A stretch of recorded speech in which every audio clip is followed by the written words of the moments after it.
The Jacob Media Sports Network, in partnership with 97.3 ESPN, brings you the Mays and Eytan Show. Middays with Harry Mays and Eytan Shander. Now, it's the Midday Show with Harry Mays and Eytan Shander on 97.3 ESPN Radio.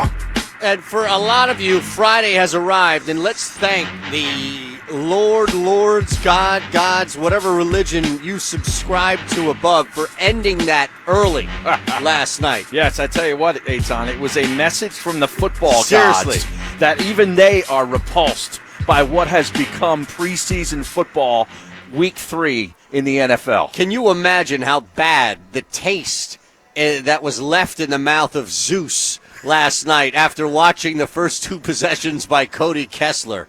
Knowing, of course, that even Josh McCown going out there throwing a couple of TDs, J.J. Arcega-Whiteside, none of that could remove, no scope, no Listerine, nothing could remove the taste that was left after watching Cody Kessler that they had to say from Mount Olympus, Harry. Enough is enough. You know, I'm going to give him a break and just say that he's still in concussion protocol. But the Eagles were just so desperate to have another body out there at the quarterback position that they threw him in there because he wasn't this awful in Cleveland. No. I mean, I remember watching him a couple of games. I mean, forget about what he did at USC. That doesn't even matter anymore. But he's played. He started games. Right. He's won some games, I think, in the NFL. A couple, I think. Yeah, I mean, but he looks like he just forgot how to play. It was atrocious. Yeah. And what did we really get? Because McCown comes in.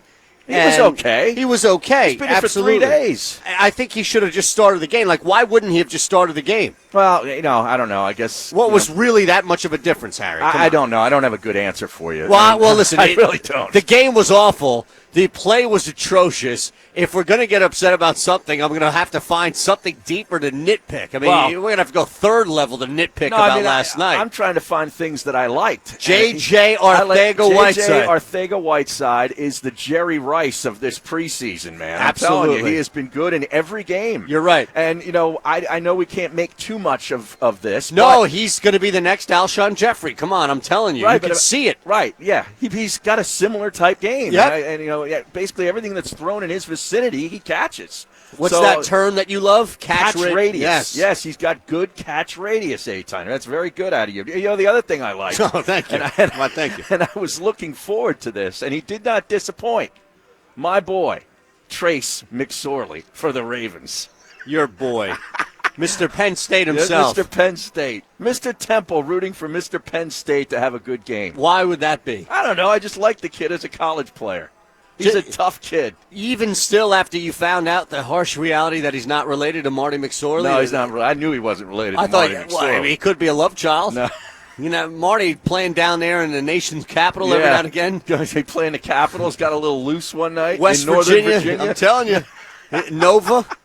Not Villanova to take it full circle. Northern right. Virginia. Absolutely. Yes. I did not know that you were rooting for Trace McSorley to shred the Philadelphia Eagles. No, not to night. shred him, but I just want him to make the team, and I'd like to see him, I think he'll be be a pro. Yeah, I think he should. I think he should. Lamar Jackson is going to play, but the guy could go down. Dude, Lamar Jackson, with the way he plays, Trace McSorley could be the guy week 2. Yeah, you know what I mean? That's what I'm saying. It's no joke. The Ravens need a legit security valve or and I don't know that valve. It's him. But I think he's worthy. It's a body. I think he's worthy of a spot on a roster. Well, That's listen, he's in the right spot to do that. And we had some other things pop around. Daniel Jones continues to impress a little up north, and I don't know how people feel. He's been the Joe Montana of the preseason. You've had Montana to Rice. There's just a little disconnect as far as the teams are concerned. But Daniel Jones is causing a lot of stir. Yeah, it's crazy. Daniel, you don't understand. Like, people are now, this has become the NFL storyline, is whether or not Daniel Jones should start versus Eli Manning. Right. And I'm just sitting here thinking, we don't have any storylines.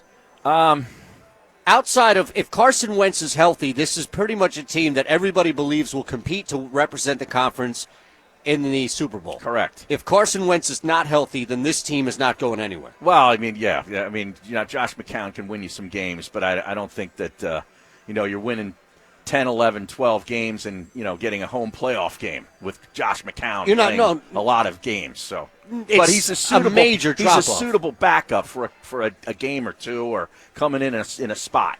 Right. And I think what happens is the term backup is because of what happened with Nick Foles. You have to remove that and look at what a backup is 99.9% of the time, which, as you said, it's like driving with a donut.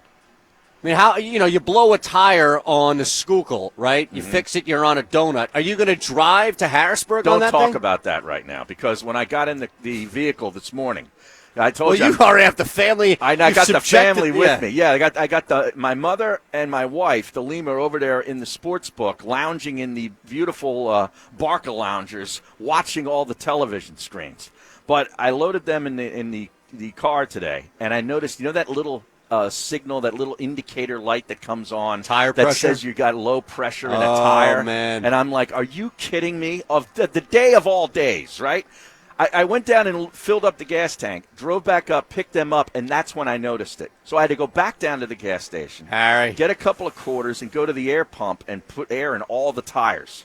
Wow. So now the light went off. Wow. And I drove all the way over here, and everything was fine. But I'm going to be looking at that darn dashboard the entire way up I-95 of all the days. Well, sometimes some cars make a ding when that goes on. Yeah. Now, does yours ding when that goes on, that light goes on? Well, yeah. I mean, I know when it's on. Okay. Yeah. Well, sometimes it doesn't ding, and you may not know. Maybe you have people in the car that you're having a conversation about Carson Wentz versus Nate Sudfeld in Week 17.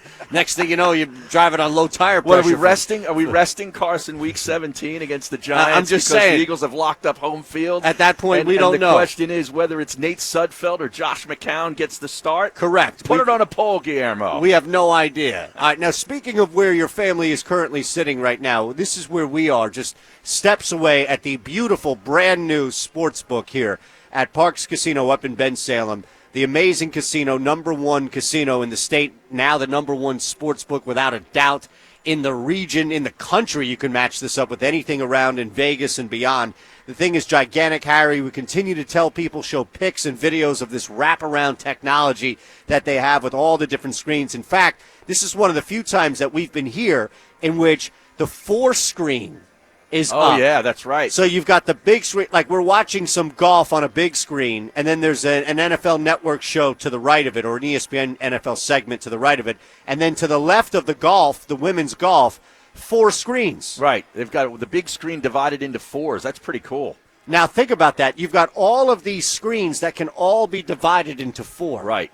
It's like a command center. It really is. You know what I mean? It's like you're exactly right. This is what it must be like watching for the NHL or NBA, like centralized replay. Right. Where you have all these different games and let's go here, let's go here.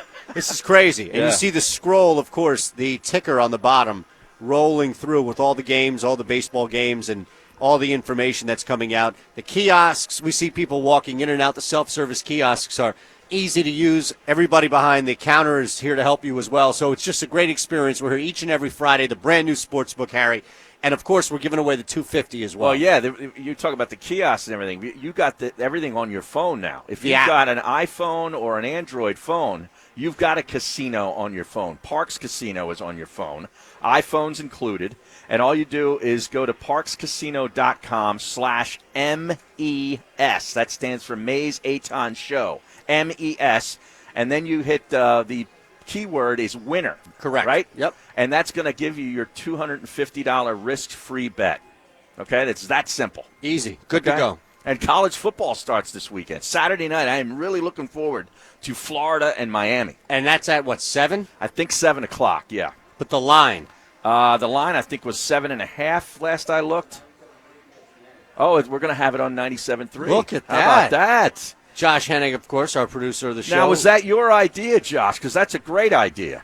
Well, might So have to credit we get Gilbert. all kinds of games offered to us through all the different networks. So one of them happened to be ESPN Radio is carrying the game. So we jumped right on it. Oh, good. Well, that's a good move. Smart move by you, sir. So we've got that. Phillies have A big series. Here's the thing. This is a big series, man. 2-1 ain't going to cut it. Because everybody else won last night. And that's what's going to continue to happen. How about the Mets? They refuse to die. They just sweep the Indians. Just came in there, no fear. Indians are a really good baseball the Indians team. Are a good team, and the Phillies are going to face them in a couple of weeks. Yeah, and I'm not looking forward to that. No, I'm not either. At this point, 2 ain't cutting it.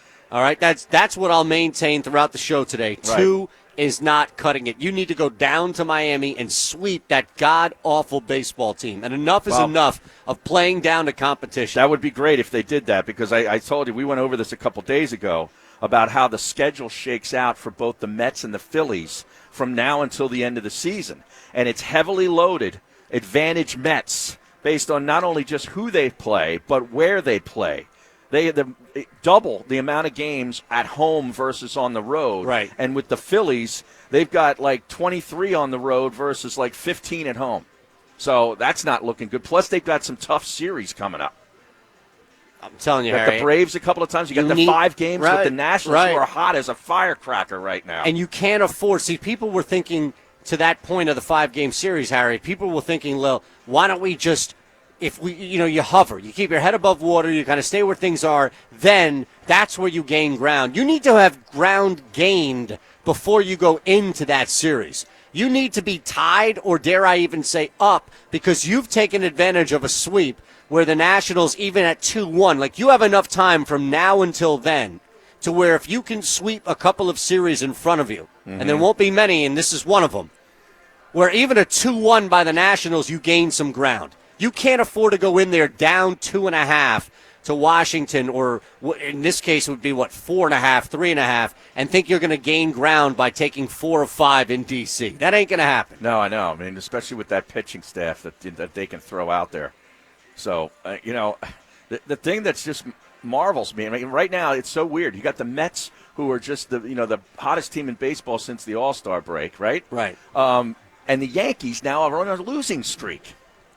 They go out and I think they got swept by the A's, didn't they? They did, yeah. It's amazing. Yeah, who would have thought that? Who would have right? thought that? I mean, the A's are a good baseball team. But They're still, a the way in which playoff-type the team. Yankees have been playing has been pretty Lights crazy. out. Right. They've been defying all the injuries that they've sustained, through this crazy season. Now they're going to be fine. Don't get me wrong, but yeah, you look at this wild card in the National League now. The Mets are a game and a half out. It's Washington and St. Louis are the wild card teams. Cubs are now in the lead in the Central. Right. And the Brewers have fallen off. They're now a game and a half behind the Phillies. Phillies are 2 games out. But you got this Mets team that is just playing unbelievable baseball in the second half. It's really crazy. It is crazy, isn't it? It's and it all seemed to happen at the trade deadline. It did. When they didn't trade any of their big pitchers. We thought and that they were acquired going a to. pitcher. Yeah. It seemed to just put a jolt into the entire team. That's right. That's right. Did you see, speaking of bets, did you see this thing that happened with the Tigers game on Wednesday night? Well, they were a huge underdog, Historic. right? Yeah, and the Astros were a gigantic favorite. And I think the Tigers have 2 hits or something? Two solo home runs. homers, and they beat them 2-1. The game ended with a throw out to third base. Robinson, Chirinos, right? I saw it. Yeah, so he got nailed at third. So the Tigers were plus 435 underdogs in the game per Caesar's book, right? Yeah, he was trying to stretch a double into a triple, Correct. I believe, right? Well, that was the final out. Yeah. Their win is the biggest MLB upset in the last 15 years, Incredible. according to ESPN. Think about that. How about that? Despite the extremely short odds, many bettors banked on Houston. Why wouldn't you, right? Well, I mean, was Verlander on the mound? Exactly right. Verlander was on the mound, but you just stay away from those games. If you're going to bet anything, man. the thing is to throw something small on the underdog, because you're a fool to be laying 300-400 on a favorite like that. Because baseball is nuts. Verlander, you pitched great. He gave up 2 home runs, right? Multiple bettors lost more than $50,000 by betting the Astros to win. Okay, gives up more than 2 home runs. You think that should be enough? I know, you'd think so, but Against an historically bad baseball team with the odds that are in your favor at plus 435 for the Tigers, you think that the Astros would be able to muster up a little more than 2? Well, I mean, how many games have the Orioles won this year? Because they're just as bad almost as the Tigers. All right, the Tigers have won 38 games. Houston on the MGM app, Houston was minus 770. Oh, now, would you lay money on that? I mean, here's the thing. If I had $30,000-$40,000 expendable income to bet, absolutely. And think about Well, this. you're thinking it's a shoebox bet. Well, yeah, right, because Yeah. multiple people lost 50,000, Right. 50,000 plus. So it would stand to reason that if you had a ton of money, this is a Floyd Mayweather type bet. No, it's not. No, it's not. Floyd Mayweather is a lock, okay, in his sport. Because I did this. No. once, I'm and I saying lost. not betting on Floyd to win. I'm saying the amount of money. Like if I had like $100,000 I see what you're to saying. just put money down, then yes. But No. Not, I would not equivalent. No. I'm saying This the money. happened to me one time. Okay, Randy Johnson was pitching for the Yankees, and they were playing the Tampa Bay Rays. This is back in 2005. Okay, it's like May, and the Yankees were like minus 380. We went to 400, and I took them. Okay, over the Tampa Bay Rays. How much did you put in? I put $1,000. Yeah, that's a lot of money. That's a lot of money. Yeah, no, right? yeah. And I At lost. minus 500? Because Eduardo Perez, of all people, hit 2 home runs over the left center field wall at Yankee Stadium, and the Rays win the game. Eduardo Perez, look him up and tell me how many home runs he has in his career. 2. All right? No, I'm going to do it because I'm telling you, this just shows this is where I learned my lesson on games like that. I can't telling believe. you. And I'll tell you what, it was the second date with my now wife. We were at a establishment, and I'm watching myself lose money. Right over her left shoulder is the TV. And I'm watching this, and I'm on a date, and I managed to control myself. Well, that seems to be impossible. I know. Well, I've done People like to use a phrase that doesn't make any sense, near impossible. But that seems to be as close to impossible as it gets. Without it being entirely impossible, because you've clearly gone on and married this woman. But my goodness, forget her and the amazing amount of patience somebody would have to have on that. How do you not? You're losing $1,000 and you're watching, of all people, Eduardo. They were 4-1. Oh, so you lost minus 400. Wow. Yeah. So he hit 11 home runs that season in 2005. Career 79 home runs. He hit 11. A 79 career home run guy hit 2 on the night that I bet against him. Unbelievable. Now that tells you something. Don't do it. That's what they're telling you. Yeah. Don't do it. There are a lot of people that put money on Eduardo Perez that night. No, I don't know. I don't know about that. Eduardo Parra. Eduardo Parra.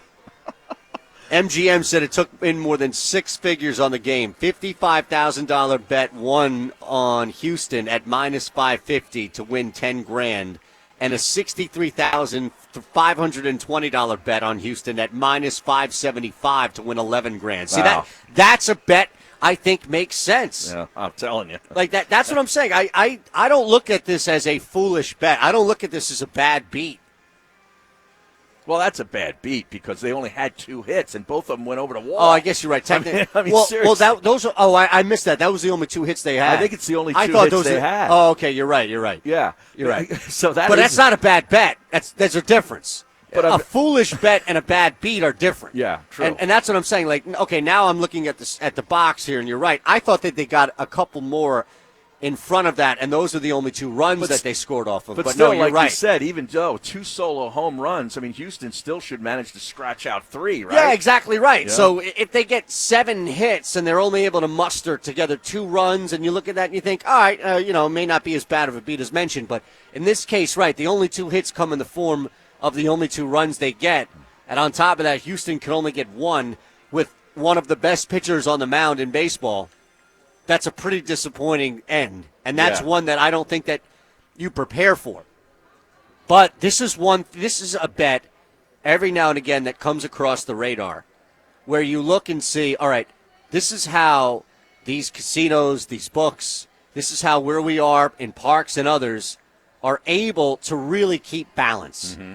Because crazy stuff happens in sports. Right. And it's very rare that somebody that the public wins off the craziness. Usually the craziness costs something like this. It's a sure thing.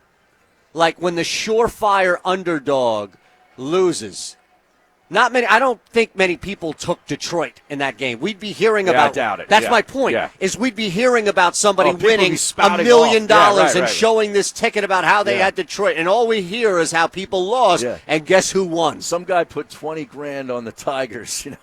5 Won $1 minutes million before the game right, started. Right. Yeah. Had some inclination about he was at the Para game and thought, you know what, this could be one of these. Now the Phillies have Velasquez going tonight, so it's a toss-up. What innings. you're going to get out of him? Most likely 5 innings. All right, over/under is 5. But they're going up against a guy whose name I can't pronounce, and his ERA is 9.39. He hasn't won a game yet.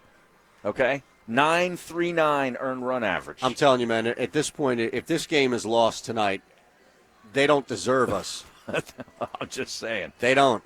How do you go in and lose a game tonight to a guy who has a +9 ERA and hasn't even won a game yet? Now, how many games has he pitched in? I'm not sure. You sure it's not one and he no, just got he's blown up? 0-3 with a 9-something sweet. ERA. I don't know how many starts he's had. All But right, so let's the Phillies are -180 tonight. So I saw a tweet from Crossing Broad that both times the Phillies have been favored by more than -150. They've won covered. it. Yeah, they've won it. That was Bob from Crossing Broad, right? He had that. Bob this morning. Wankel, right? Bob Wankel, correct. Yes.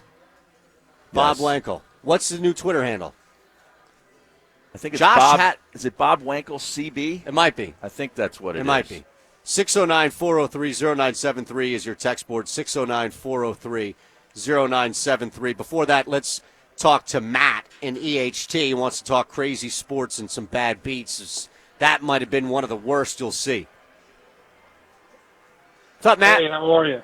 Hey, man, what's going on? Tell today? me you didn't lose any money on that game, man.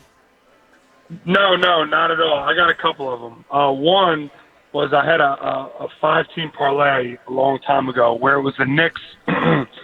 My team is the Knicks. They had to beat Sacramento at the buzzer. They had to beat Sacramento in Sacramento. It's when they had Amari Stoudemire. And I fell asleep, and I woke up, and they hit a buzzer. I think they hit a buzzer beater to win, or it got fouled at the very end of the one, and it made me a good chunk of change. Another one was when this was a good one. One of my buddies told me, he says, hey, you want to start betting the Blackhawks at home, not the Blackhawks, the Red Wings at home. And I said, what are you talking about? I said, I've never bet hockey before. And he said, you want to take the Red Wings at home, just trust me. I'm like, all right, so I did, and they won 23 in a row. Wow. And this was like maybe 7 years ago or something like that. And so to what you were saying before, you bet money on them and you end up losing a lot if like the favorite loses. Yeah. I'm not going to lie, the last night they lost, I lost a decent chunk of change. But up until then, if you're solid with the pick, I had made a good amount of money. It was pretty, incredible. And they won. I forget, it was like 22 in a row. I might be off on the number. 22 in a row, I think, 23. And I just remember being like, this is unreal. Like, they just kept winning.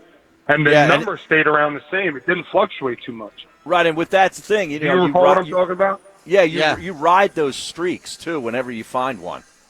Until it crashes. Oh, man, unbelievable. Yeah.